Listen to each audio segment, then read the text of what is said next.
I want you to close your eyes for a sec. Imagine the asphalt is radiating heat like a pizza oven. The air is thick, humid, and filled with the sound of cicadas that never stop. You are 12 years old. You have absolutely nowhere to be, no responsibility, and no supervision. It is the quintessential endless suburban summer. That specific liminal space where time stops moving in a line and starts moving in a circle. Yeah. Exact. And in this specific slice of reality, the biggest problem in your life isn't taxes or politics or the mortgage. It is the desperate, gnawing need to acquire exactly 25 cents. But by a jawbreaker. A jawbreaker the size of a bowling ball. We are going back to Peach Creek. We are doing a deep dive into Ed, and Eddy. A staple of the Cartoon Network era. An absolute monster of a show. It's an absolute classic. And I think for most of us, when we look back on this show, we view it through a very specific lens. We remember the slapstick. We remember the sound effects. And we remember the premise. 3 boys, all named Ed, trying to scam their neighbor. Right.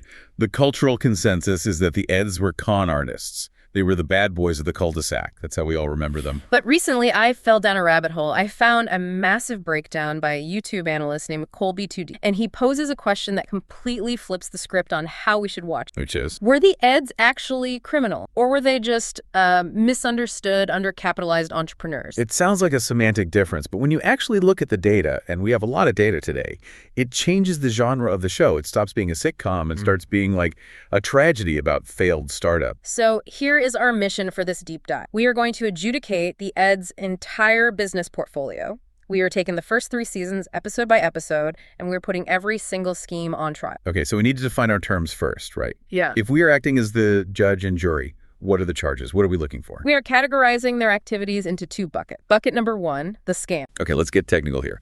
In economic terms, a scam is a zero-sum or even a negative-sum game. It is dishonest, it's malicious, or it's destructive. If I sell you a box and tell you there's a toy inside, but it is actually empty, that is a scam. Or if I sell you a smoothie that is actually just mud and spit. Correct. That is a health code violation and a scam. There is zero value provided to the consumer. In fact, you're causing harm. Okay, so that's bucket 1. Then we have bucket number 2, the hustle. The hustle is different. The hustle is value add. It might be weird, it might be built out of cardboard and duct tape, and it might be executed poorly. But if it provides entertainment, a service, or a tangible product that functions, it is a hustle, is legitimate work. So even if it's a bad product, like a really bad one. Even if it's a bad product, bad business isn't the same as a scam. You know, if I build a roller coaster and it's kind of boring, I haven't scammed you. I just provided a mediocre service. I didn't lie about what it was. I love this framework. This is great. We are going to see if the Eds are actually the villains we thought they were. But before we get to the case files, we have to talk about the creator and the camp. Because looking at the production notes you sent over,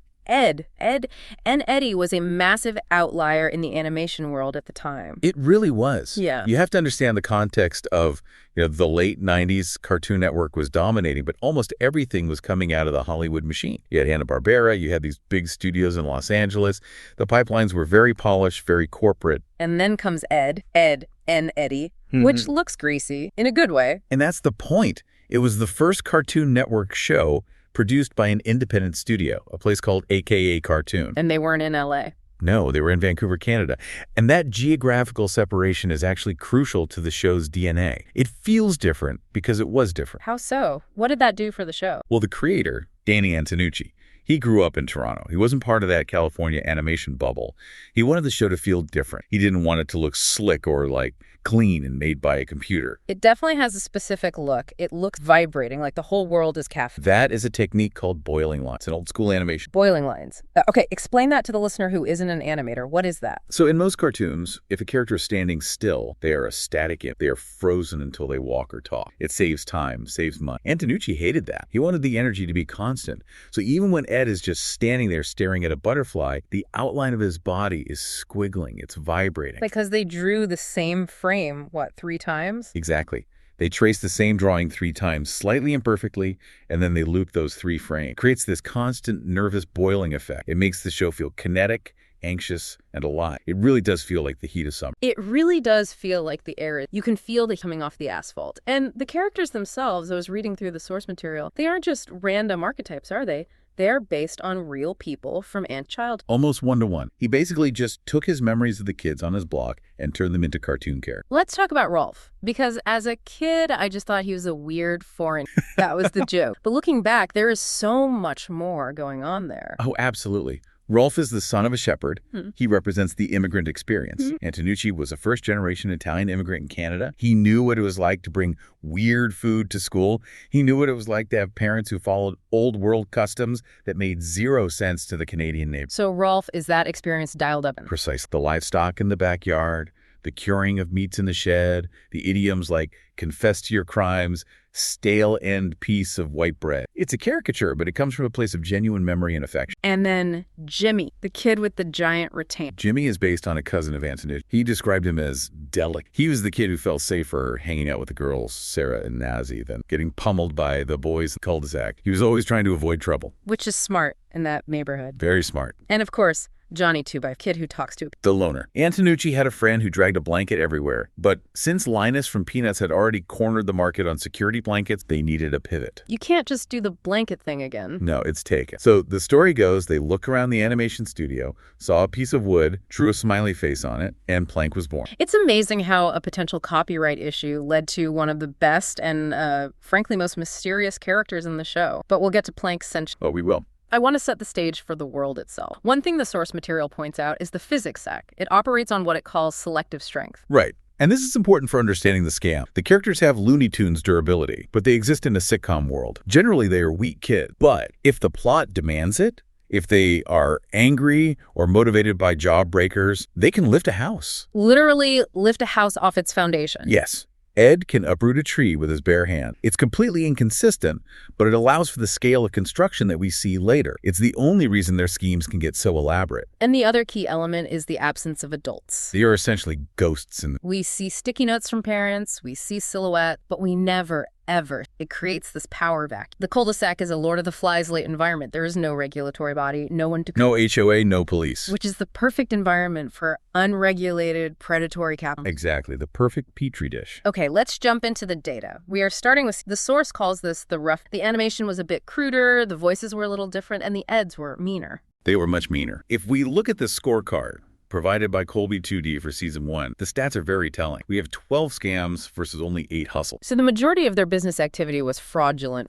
It was. Season 1, they aren't really trying to build a business. They're trying to trick. The malice is much more overt. Let's look at the pilot episode, The Untouched, because this really sets the tone for their ethics or lack thereof. It does. The premise is simple. Things are going missing in the cul-de-sac. Sarah's all is gone. Double D's magnifying glass is gone. So the Eds set up a detective agent to find the thief. Now, pause. On paper, that is a serve. That sounds like a... In theory, yes. Private investigation is a legitimate profession. However, look at their methodology. They don't look for clues. They don't gather evidence. They decide, arbitrarily, that Johnny is the culprit. And then things get dark. Really dark. They tie Johnny to a tree. And then, and I still can't believe this aired on daytime television, they waterboard Plank. They waterboard the piece of wood. They spray Plank with a hose to simulate torture to get Johnny to crack. Then they stuff Johnny into a giant tire and roll him down a hill into a live construction site. That is police brutality. That is a flagrant violation of his rights. It is, and the twist of the episode. No one stole anything. Sarah just misplaced her doll. Double D had the magnifying glass in his pocket the whole time. The entire crime wave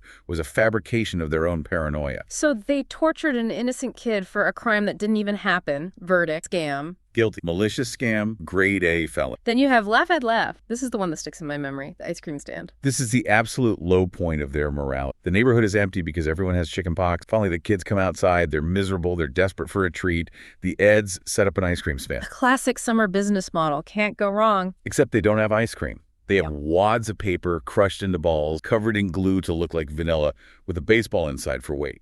Just think about the intent there. You are handing a child a glue-covered baseball and telling them to bite down. It's not just theft. It's assault. It's a dental hazard. It's a choking hazard. There was absolutely zero value provided, only pain. And scam, an open and shut. Undeniable. Probably their most malicious scheme ever. But you said there were 8 hustles in Season 1, so it wasn't all bad. Was there anything they did that was actually good? Surprisingly, yes. Even early on, you see these flashes of genius. Take the episode Avasti Ed. The River Cruise. The River Cruise. They get a giant tractor tire inner tube. They rip the stove out of Ed's kitchen to use as an anchor, which is property damage. Sure, that's a separate issue. But then they launch a luxury cruise line on the creek. And for 25 cents, you get a ride. You get a ride, you get the wind in your hair, you get some relaxation. It functioned perfectly. It delivered on its promise. Until the Canker sisters showed up. Right. And this is a recurring theme we need to track. The Canker sisters act as a force of nature, like a hurricane or a market crash. They raided the ship and ruined the cruise. But the failure wasn't because the product was fake. The product was real. The business failed due to external hostile acts. So that counts as a hustle. That's a legitimate enterprise. That's a valid hustle, yes. Read all about Ed, the newspaper. This one feels like a gray area. This is a nuanced one. Eddy wants the money from a paper route, but he's lazy. He doesn't want to walk. So he forces Double D and Ed to build a solution. They build a machine. Of course they do. An automated newspaper delivery cannon. Automation. They were disrupting the logistics industry in 1999. They were ahead of their time. The problem was the calibration. The cannon fired the newspapers with enough velocity to shatter windows, strip the bark off trees, and knock people over. It destroyed the neighborhood. It did. It caused thousands in property damage. Yeah. But Colby 2D argues, and I completely agree, that this is a poorly executed hustle, not a scam. Why? I mean, it caused so much damage. Because the intent was to deliver the paper. They weren't trying to trick anyone. They were genuinely trying to provide a service. They just over-engineered the solution to a comical degree. If they had dialed the pressure down by 50%, they would have revolutionized the paperboy industry. So we give them points for intent. It's gross negligence, but it's not fraud. Exactly. The product was delivered. Violent, but delivered. Okay, so season 1 is mostly scams with some accidental hustles thrown. Let's move to season. The source calls this developing the entrepreneurial spirit. The numbers start to shift here. We have 10 scams versus 7 hustles. It's still weighted toward the dark side, but the complexity of the schemes is skyrocketing. They're moving away from simple theft and into building complex systems. We have to talk about one of the most iconic items, the Canadian squirt. Yes. Episode Know-It-All Ed, an absolute classic. Explain the product for anyone who might not. So the Eds are scavenging in the junkyard, which is their primary supply chain, and they find a box of turkey base. Just normal kitchen utensils. Yeah, junk. But Eddy looks at them and sees opportunity. He rebrands them. He calls Canadian Squirt Gun, a touch of exotic marketing. And the market goes wild. The kids love them. They buy every single one. They can't get enough. No, is that a scam? It's just a turkey baster? He's misrepresenting the product. This is where it gets interesting. I'd argue this is pure marketing genius. It's arbitrage. They took an undervalued asset, a baster in a trash heap, rebranded it, and sold it to a willing market. The product functioned as a water gun. It provided fun. That is a hustle. It's like selling a rock as a pet rock. The value is in the idea. Exactly. But the episode doesn't end there. It never does. Squirt guns turn the cul-de-sac into a Wild West shootout. Yeah.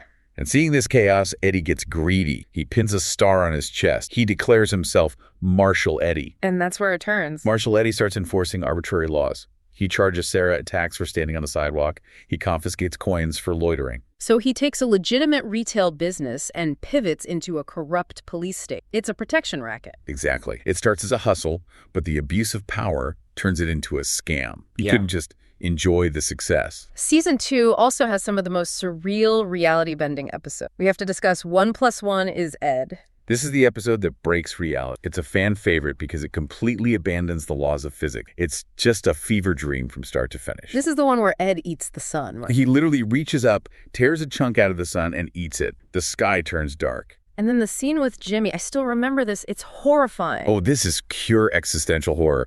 Jimmy is leaning against a wall.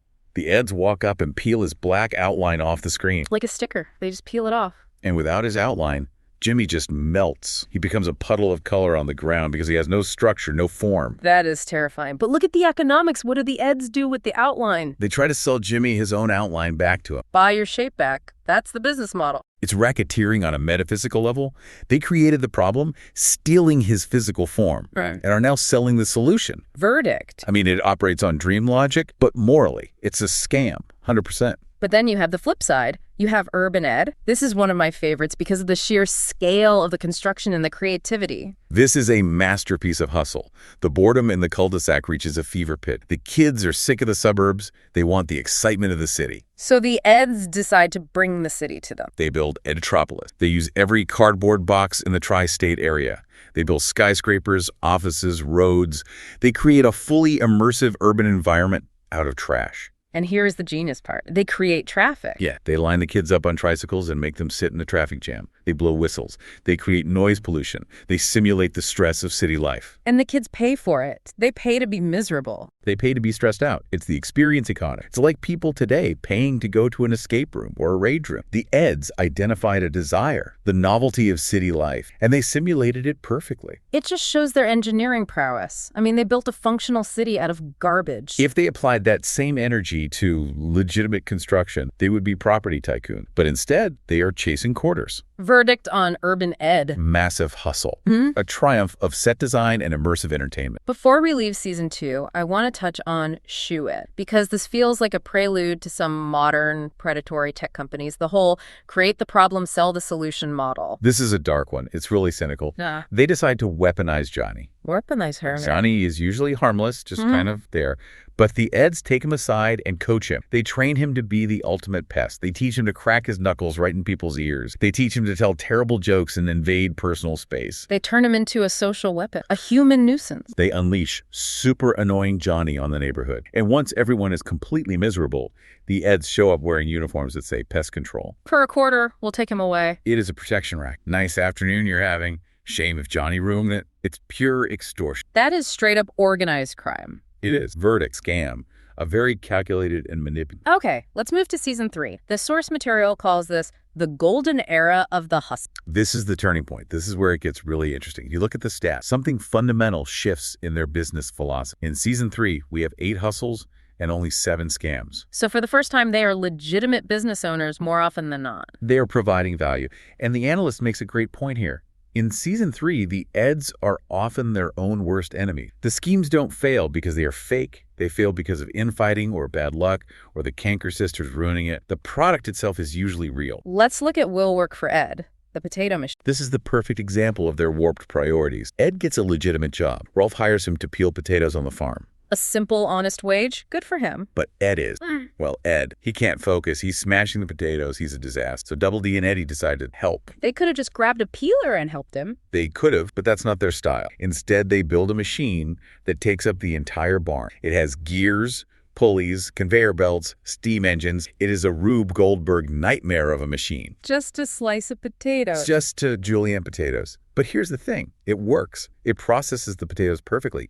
Double D even negotiates a contract with Rolf to use a machine. So they automated the farm. They provided a B2B service. That is a hustle. It's wildly inefficient. It's over-engineered, but it is a legitimate business transaction they delivered. And then there's Don't Rain on My Ed, Julian Ride. This might be their masterpiece, their magnum opus of hustling. They build a peek into the future attraction. It's a dark ride for Johnny and Plank. Describe the setup. What did they build? They put Johnny in a little cart on a track. They push him through a tunnel. They have animatronics, which are, just Ed in a robot costume. But it worked. They have flashing lights. They have a narrative. It is a functioning amusement park ride. It sounds genuinely fun, like something you'd actually... Johnny is having the time of his life. It's an ethical hustle. It's a great product. So why does it fail? It sounds perfect. Because of the fatal flaw of the Eds, greed. It turns out it's Customer Appreciation Day at the candy store. Free jawbreakers? Oh, no. As soon as the Eds hear the words free jawbreakers, they abandon the ride. They literally leave Johnny strapped into the cart mid-cycle in the dark